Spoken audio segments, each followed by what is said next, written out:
everybody. It's Peso out here with the fabulous, the amazing Joy-Ann Reid, holding it down for Phresh Media Miami at her book signing of Phresh. How you feeling today? I'm feeling great. This was wonderful. Nice. Now, this is your first book. How do you feel like I don't know, is the pressure off? Is the pressure on because you're out of this period of writing? Well, it's off and on, right? Okay. So when you turn in the book, then you're very nervous. You know, I was nervous to have my editor read it. I was nervous to get his feedback. And then when you actually put it out in the world, it's a second layer of nervousness because how are people going to receive it? Are they going to like the book? But I'm very proud, mostly proud. You know, a little nervous, but mostly proud. How are people receiving it so far? So far, really great. Our reviews have been really good. The reviews I've gotten both from the critics as well as from the people who read the book and review it on Amazon, etc., have been really good. So I'm very happy.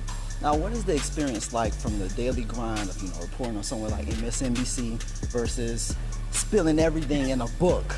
What's the difference? It's the hardest work I've ever done. I'll be honest with you. Writing a book is so daunting because, first of all, there was the interview process. So I'm interviewing like dozens of people. Then you have to transcribe the interviews. Then you have to figure out how to get all of this content into one book that's around 300 pages.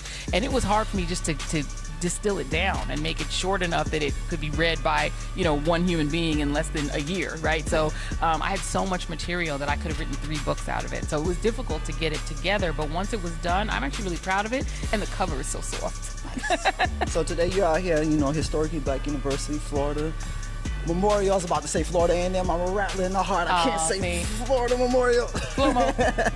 But you're out here at HBCU. What is that feeling like, being able to present your book here at HBCU?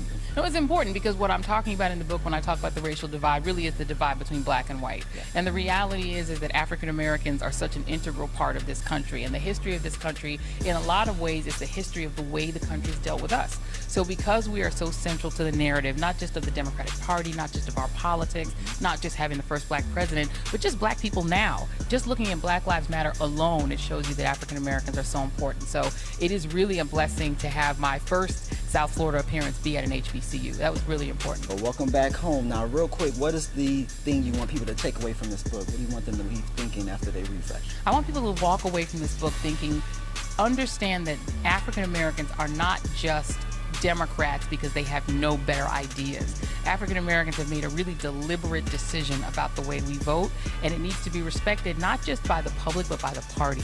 The party needs to take a second look at its relationship with its black voters, and I hope that that's something that comes from the book. I appreciate your time. Anything else you want to leave us with? Just that I love South Florida. It's always great to be back home, and thank you so much for receiving me. I had a great time here. I had a great time at Flomo. Hey, Phresh Media Miami. Peace.